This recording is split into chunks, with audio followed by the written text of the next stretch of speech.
Hey everyone, welcome back to the channel. Today I have a story that's very personal and honestly one of the hardest for me to share. It's about love, trust, and a single mistake that changed everything in my life. If you want to learn from real experiences and avoid the heartbreak I went through, make sure to subscribe to the channel.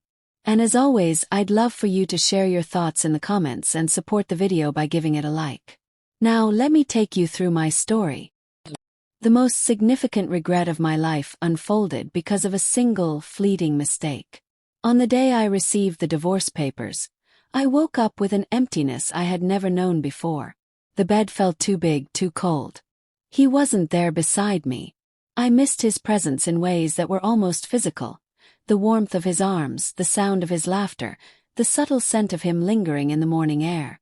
After 16 years together, 14 of them as husband and wife, I had lost him. I still can't fathom how one moment of weakness could unravel everything we had built. My name is Claire, I'm 36, and my husband Nathan is also 36. We met in college, two young dreamers who found in each other a kind of home. We were inseparable from the start, sharing our hopes, traveling together, and dreaming of a life filled with love and laughter. We married when we were 22. And over the years we built a beautiful family. Our daughters, Emma, 13, and Lily, 12, became the center of our world, bringing us closer and filling our home with joy. Yet life has a way of quietly eroding what seems unbreakable. Work pressures, parenting responsibilities, and the day-to-day routine slowly built walls between us. Conversations that once lasted for hours became short exchanges. Moments of intimacy dwindled. I found myself craving the attention and affection that had faded from our relationship, not because Nathan stopped loving me, but because life's weight left little space for connection. 3 months ago I made a terrible mistake. I cheated, just once, but that single act shattered everything. It happened with a coworker, someone who had shown me attention at a time I felt unseen. At the time, it seemed like a harmless escape from my own loneliness, but the moment it happened, guilt consumed me. I couldn't believe I had betrayed the man who had been my world for over a decade. The very next day, I confessed everything to Nathan. His reaction was immediate shock, then anger. He called me names that cut through me, words I knew I deserved, though in my heart I felt I might have deserved even harsher judgment. I explained how it had started with flirtation and ended in a single catastrophic night. I cut off all contact with my coworker and even gave Nathan full access to my phone to show that I had nothing to hide, hoping, foolishly perhaps, that transparency could undo the damage. I told him I would understand if he chose to leave, that I was prepared to fight for his trust if he gave me a chance. Nathan isn't the kind of person to forgive easily. He said he wanted a divorce immediately.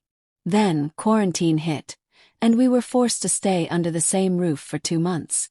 The first month was unbearable. He barely spoke to me, only communicating about the girls. I slept on the couch, giving him space, silently hoping he might reconsider.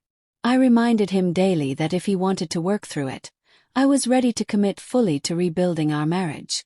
He remained distant and spoke words that cut me deeply. By the second month, however, a subtle shift began. He started speaking with me about ordinary matters, watching movies together with the girls, small interactions that felt like lifelines. It seemed as though a bridge was slowly forming between us, and I clung to the hope that we could save our family.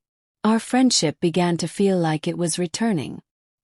He even invited me back into our bed, a gesture that filled me with cautious optimism. We laughed together again, shared meals as a family, and slowly started to reconnect. Then came the night I would forever regret. We were drinking wine, talking in our bedroom, the girls asleep in their rooms. There was a warmth and closeness I hadn't felt in months. I made a move, straddling him playfully as we laughed.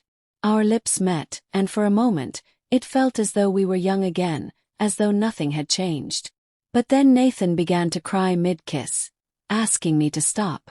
The realization of the depth of my betrayal hit him, and me with full force. Heartbroken, I apologized and we went to sleep, but the damage had been done. Just 2 days later, Nathan told me he couldn't continue. He said he had tried, he had wanted to fight, but his heart had changed.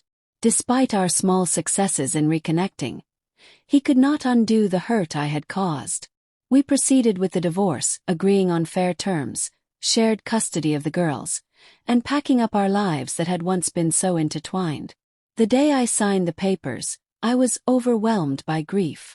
I hugged him one last time as he prepared to leave, tears streaming down both of our faces.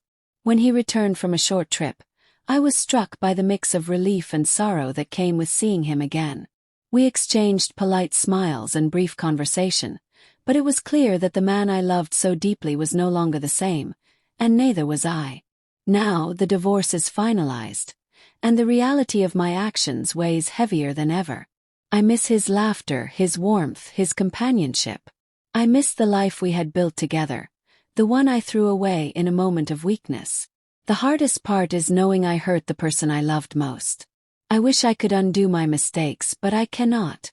All I can do is live with the regret, cherishing the memories while mourning what I lost. And yet, I write this, hoping that one day, even if Nathan never forgives me fully, my story might serve as a warning to others. Cherish what you have before it slips through your fingers, because some mistakes cannot be undone. Thank you for listening to my story. I know it's heartbreaking, but it's also a reminder of how fragile trust can be and how one moment can change everything. If this story resonated with you, please share it with someone who might need to hear it.